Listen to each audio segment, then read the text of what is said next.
Ito yung rampa na ginawa ko. Paakyat dito sa second floor hanggang third floor. Oh, ito na siya. Wala na.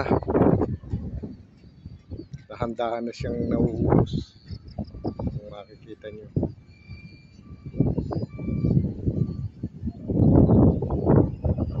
Itong aming site.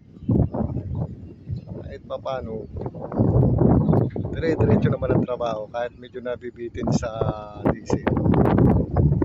Diesel standby. Tuloy rin naman ang sahod. Okay lang. Hindi rin kawalan. Hindi rin kawalan. Hindi rin kawalan kahit pa paano.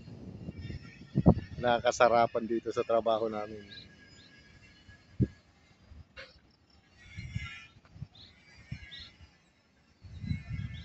Ayun.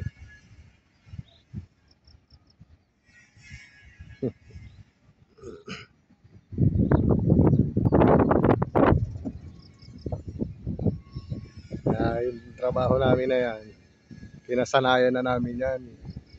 Kaya kahit na tumatagilid na ang building, alam namin ang direksyon. Kaya hindi kami nangangamba.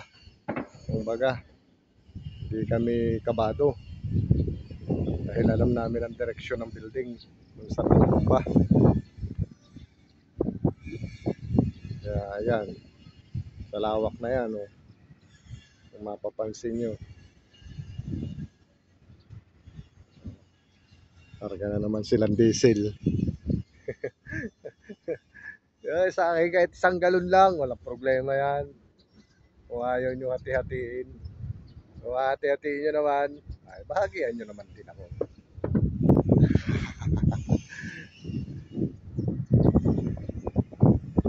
Ayun, kakarga ng diesel.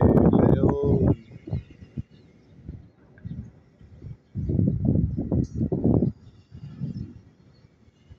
Napakagandang lugar.